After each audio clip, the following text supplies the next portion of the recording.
WN can talk about back-to-back wins and certainly back-to-back quality starts for the Orioles at this point. Luke Jones was out at Oriole Park at Camden Yards on Tuesday night. It was a friends and family effort there. It's Jonathan Scope Appreciation Week, right? I think at this point, right, Luke?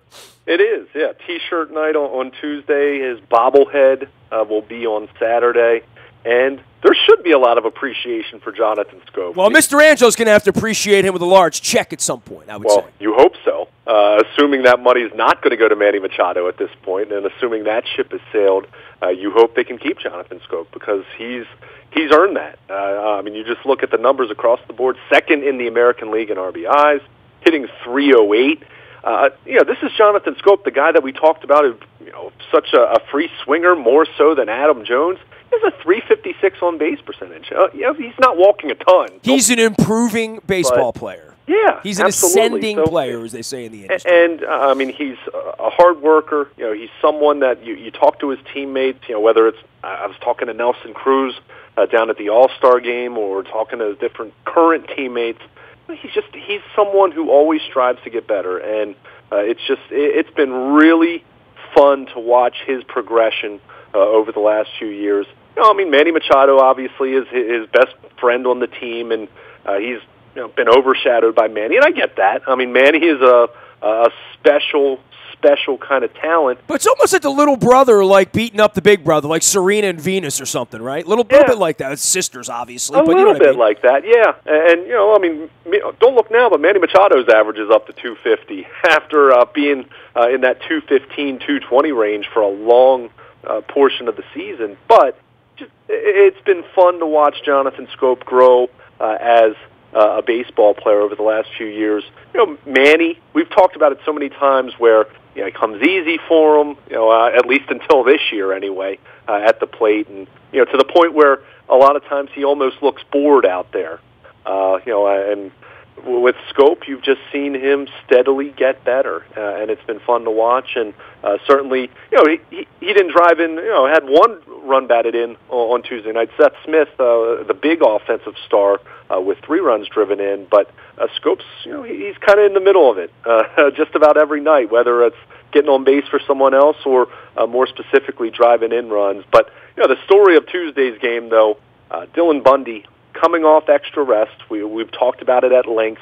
They're trying to ease the gas pedal a little bit on him as we get into the final 2 months of the season. Well, whatever they're doing, I like this version of him. He was terrific. 8 innings, 93 pitches against a really solid hitting team that needs to win baseball games, a team that came in hungry. This been an impressive couple of days here on the back end of the trading deadline. I mean, dare I say quit on them or not quit on them? And, I'm the guy writing books about Pat Gillick quitting on the team back in 97 and 96 and being wrong. I don't think I'm wrong. I don't think they're winning the World Series, but it is nice to see some sort of an awakening that there's going to be a season here all of a sudden. Yeah, and the reality is, whether you think they're in it or not, to me, you got to get back over 500 before we really start talking about this. And I get it. You look at the standings and say, well, they're 6 games out in the division. As every time it looks like the Red Sox or the Yankees are going to take off, then one of them stubs their toe a little bit. And we'll see how that plays out. Or if Aaron Judge tears a hammy day after tomorrow, if Sure. Things can change in that nature, but. Again, until they get back over 500, this is the first time they've been just 2 games below 500 since early July. So yeah, I can't take you seriously when you're playing 4 ball, right? Well, exactly. It just comes down to this, Ness. If they're going to get back into it, they just have to keep winning. There's no complicated formula to this. They've won 10 of their last 15. Why? They've been pitching a lot better, and is that going to continue? I'm going to guess not. I remember back in June, you're like, they can't pitch any worse. Well, yeah, we talked about that. That was such a historic pace. And I said it to you at the time. I said, at some point, they're going to start pitching better just because I don't think they're one of the worst staffs in the history of Major League Baseball. I think they're a bad staff, but I'm not so sure that they're historically poor to the degree that we saw in June. But it's very simple. If you get well-pitched games like they've generally been getting over the last week or two, then you have a better chance to win baseball games. This game looks so much simpler when you get some decent pitching, and they got more than decent pitching from Dylan Bundy. That was really encouraging to see. And it wasn't a night where he had a lot of strikeouts or had a ton of swing and misses, but if you watch that game, there was very little hard contact off the bats of the Royals hitters. And, as you pointed out, this is a Kansas City team that has been one of the best in baseball since about mid-May or into June. And, they came in red hot, and the Orioles have, they've kind of taken it to them the last couple of nights. So they have to keep winning. Certainly you and I both were in agreement that they should be sellers. I won't hedge on that. I still look at this team and say I don't really view them as a contender, but what's done is done at this point. You might as well play good baseball and try to make this thing as interesting as you can. And the only way you can make it interesting is to not just make it 10 of 15, not just make it 4 in a row. You got to start really stacking some wins. You get into that territory where you win 12 of 15. Start doing stuff like that. Stuff they did in the first 5 weeks of the season when they were 22 and 10. You go on that kind of a run, then we can start talking about there being some semblance of a possibility of them, playing very interesting baseball into late September. Let's say that at least. He is Luke Jones. You can find him, Baltimore Luke, out on Twitter, as well as Luke at WNST.net. Let's talk a little bit about the Royals. I've talked to, several people. Obviously, we have a lot of friends out there. Boy, Whit Merrifield, I know he scored a run, drove in a run, all that stuff the other night. But, this has been kind of an impressive – we talk about scope at second base. And, look, we're familiar with Kane. We're familiar with Hosmer and Moustakas and Perez. This has been an addition for them that when I look up 2 months ago versus now, and where they are, squarely in front of the Orioles. I mean, the Orioles are going to win some games this week. This is a good time to win them against a team that, quite frankly, is going to be in this thing that they're going to be competing with, because I think Cleveland's going to win that division. But, they've also got some young players. They made some deals. They are an impressive team at this point, with plopping Melky Cabrera into the middle of that order at this point. Yeah, and you mentioned Whit Merrifield. That just sounds like a lacrosse name to me. I don't know. South Carolina baseball. But, his story's incredible because he's that sort of late bloomer, 28-year-old guy that's hitting 300 in the big leagues that couldn't sniff the big leagues, right? And you love hearing those kind of stories. Kansas City's fascinating. As much as we've spent time talking about the Orioles and how they should be sellers, and we've noted that, it's not as though they have a lot of that those contracts are expiring this year. Wellington Castillo, Seth Smith. Those are two guys they could still move in August at some point. I could easily see both of them passing through waivers. But you look at Kansas City, and clearly they got to the promised land a couple years ago. Clearly they've had a lot of success, but they have a lot of players with expiring contracts. And there was so much talk about Dayton Moore selling there, and then they got on this incredible run where you just say, well, you kind of have to make one last this is one last chance at the rodeo, kind of the way we felt about Wieters and a couple of years ago when that group was together. Yeah, and at this point, if you're going to ask me if the Orioles are going to do that next year, I'm guessing they probably will if they didn't sell this year. So depending on how they play over these final 2 months. But getting back to the Royals, they need some young players to kind of emerge because they're not going to be able to keep the band together. That's as much as. Yes, attendance has improved there, and yes, they've become. There's been a reignited love affair in Kansas City. That's still a limited market relative to a New York or an LA or Chicago. So it's going to be interesting to see what happens to them after the season. But they get Cabrera. They've certainly been so good over the last 6-7 weeks, and it's really funny because I think back to that series when the Orioles went out to Kansas City and they were swept. A couple of the games were close, and then on Sunday, Gausman, that Sunday blew a big lead, and they were swept away. The Orioles at that time had played really well, and Kansas City had almost been the opposite. They had been dreadful. And that series almost kind of turned these teams in opposite directions. So, if you're looking for an interesting narrative, maybe the Orioles, if they can complete a sweep and continue to win games, and they have to win a lot more, maybe you would look at that and say, well, maybe they kind of reverse that trend a little bit at least. But Kansas City, they're talented. Certainly, I'm in agreement with you. I think you have to look as Cleveland being they're only up 2 right now, but I think everything about the Indians suggests they're going to win that division. But the way this wild card race is, I mean, you keep waiting for a couple teams to kind of separate, and we've seen that, I guess, to a degree. Well, the Royals are one of them. I mean, they were nowhere 5 weeks ago, and they are the team now, right? Yeah. I mean, but you have all these other teams that have kind of hovered, 2 games above 500, 2 games below 500. Tampa Bay, Minnesota until recently. Seattle. The Seattle's kind of back into it. They've won for a week now, right? They have, but every time they've kind of been like the Orioles. They'll win. They'll win 4 straight, and then they'll lose. Dude, one of these joker teams is going to make it. One of these sort of pretender most of the summer teams that you're going to win 19 games in September, and that's how this thing's going to get done, right? Well, and that's where you kind of look at the Orioles' chances, and you kind of say, look, I mean, the reality is, you probably have to get to 87, 88 wins to really, his history suggests that, and that's what makes it really difficult for a team like the Orioles, who's coming from, being as low as 7 games below 5. Well, they have to be the best team over the next 60 days, right. Better than all of these teams except maybe Boston and New York, I guess, right? Right. So it's difficult. I mean, Kansas City, as well as they've played, you look at the run differential, they're at -6.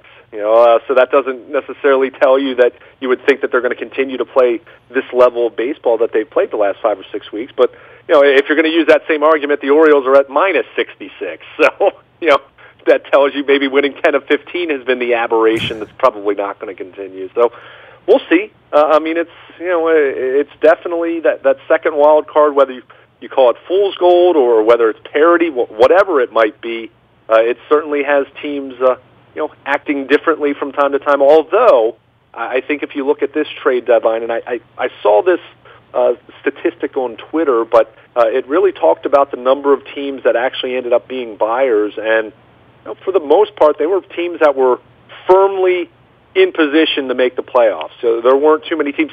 Okay, the Orioles kind of, sort of bought, but not really. I mean, that was more of a standing pat kind of activity than anything else. So No, I would say they bought, dude. I mean, come on, they got a starting pitcher making $17 million. But I'm saying they went into acquisition mode in the best way they could. They didn't have much to acquire, but which brings me to the next thing, which is Hellickson, right? I mean, you're going to see whether there is a difference here, and he's going to pitch out in Anaheim on Monday night, halfway into the middle of the night. We're all asleep, but these next couple of starts for him, they're in a little bit of a surge period here.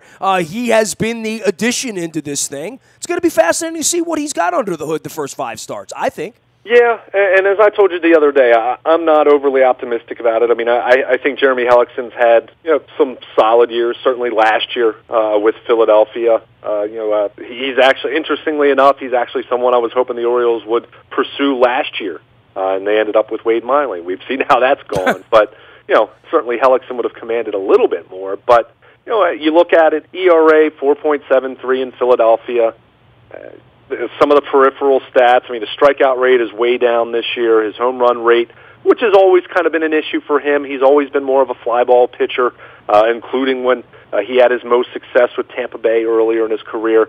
But he's given up 1.8 home runs per 9 innings. That typically does not translate very well pitching at Camden Yards. So we'll see. Well, he's been dealt into a pennant race from a team that was expected to play 300 ball and kind of did, So, yeah. I always find it harder to judge those kind of guys especially when you're a pitcher and you're grabbing the ball every 5th day and you're going out there with a ragamuffin group who doesn't hit well, doesn't feel well. They're all young. They don't know how to win. I don't hold that against a guy being a good player in a bad environment. This is a fresh environment for him. He's been injected into a pennant race as, not the savior, but if they're going to be saved, he's going to be a significant portion of that. 20% of that every 5 nights. Right? This is a man up for him. And I tell you what, if he pitches well the rest of the way, he might go out and get himself a 3-year deal at $45 million or something crazy. I mean, people are looking for the Orioles might be the one to give it to him, right? It's very well possible. I mean, he's clearly someone who has a chance to kind of reestablish himself as being he's not anything close to an ace or anything crazy like that. He's a back end of the rotation kind of starter, but if he pitches well over these final 2 months, whether it's with the Orioles or whether it's with someone else, he can kind of reestablish himself in that regard. We've seen so many of these guys, right? Whether it's Bud Norris, who came over here, or Feldman. I mean, we can go through the list of all of these kinds of guys. And a lot of those kinds of guys came in when the Orioles had a better chance to be involved than they do this year. I think he feels like that this is a step up for him. I don't think there's any doubt about that, right? Yeah, I think that's fair. I mean, as much as there's been plenty of hand-wringing about how the Orioles have played this year. Philadelphia, 26 games under 500 right now? I mean, we've called the Orioles a bad baseball team, and they look like the 27 Yankees compared to that. But this is a guy that started 200 games in the big leagues. This isn't isn't Mike Wright or Tyler Wilson. Agreed. Here, right? I totally agree. I mean, he's pitched in some pennant races. I mean, he was with Tampa Bay when they were making the playoffs. Pitched big playoff games. It pitched against the Red Sox. Yeah. Look, I'm not saying it's impossible that Jeremy Hellickson for him to pitch well. I look at some of the numbers and I say, okay, he's not trending in the right direction in some regards. But as you pointed out, not easy to be pitching. Let's keep in mind that ballpark in Philadelphia isn't exactly a pitcher's haven either. But when you are playing on a team that's young, that's not good. I think there were some expectations for Philadelphia to be better this year. Certainly not to be a contender, but better than they were in 2016.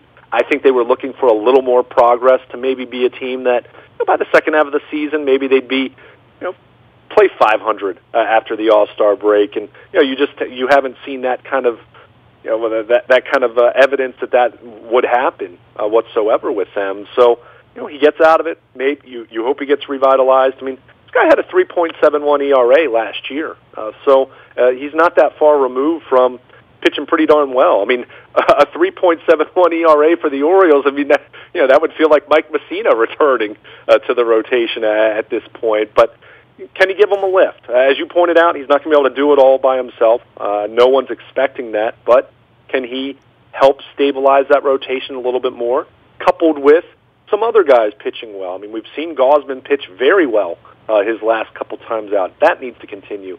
Bundy's going to be interesting from the standpoint of they're really trying to ease back on his innings, but at the same time, when they do unleash him, as they did Tuesday night, you want to see him pitch like that, or at least something close to that. So, you start doing that. Ubaldo Jimenez has pitched well a couple times. Maybe this is one of those rare stretches where he pitches well for 4 or 5 weeks. We've seen that on a couple occasions over the last 4 years. So this is where they are. I mean, there aren't any reinforcements other than maybe Jason Aquino at AAA that's even really even worth taking a look at this point, and the numbers bear that out at Norfolk. So, you go with what you have, and it hasn't been good enough for most of the season. If you ask me to guess or predict or even bet, I'll say it's not going to be good enough over the final 2 months. But at the same time, and Jeremy Hellickson will attest to this, he was on that 2011 Rays team that was way back and ended up making the playoffs. So stranger things have happened before. This would be very, very strange, but hey, just keep winning games and make guys like us who had fairly given up on them over the last couple months pretty much make us look foolish then. He is Luke Jones. He will be at Oriole Park at Camden Yards. He's also monitoring all things purple, and we got some Saragusa news and more Ravens news. We're waiting on Flacco news and backup quarterback news as we inch closer to the first fake football game next week against the Redskins. It never feels fake when it's the Redskins, though. You can find him out at WNST.net as well as Baltimore Luke, and always email him, Luke at WNST.net. You can find me, Nasty, at WNST.net. I'm on Facebook, Twitter, LinkedIn, Snapchat, Instagram, streaming live on our Facebook, and, of course, in the Buy a Toyota Audio Vault 24 hours a day with anything you miss around here when you're not listening to AM 1570. Of course, the morning newspaper will ship to your email inbox at 7 a.m. each and every morning. That is all brought to you by our friends at Planet Fitness and PlanetFitness.com, where it's $10 a month to get in the best shape of your life. If there is any Colin Kaepernick news or Joe Flacco news or Orioles news or trades or deals or things, and it always sucks when you get one of these in the middle of the day from Owings Mills, it seems. It's all brought to you by Coons Florida Security Boulevard, because we break news around here. We do it better than anyone, and if you're in our tech service and have been for a decade, you know the truth. Sunday Sports Voice is heard now on Thursdays from 3 until 5. Dennis Kolatzos will be here driving you home on Thursday afternoon. I am Nestor. We are WNST.net, AM 1570, and WNST Towson, Baltimore, and we never stop talking Baltimore sports.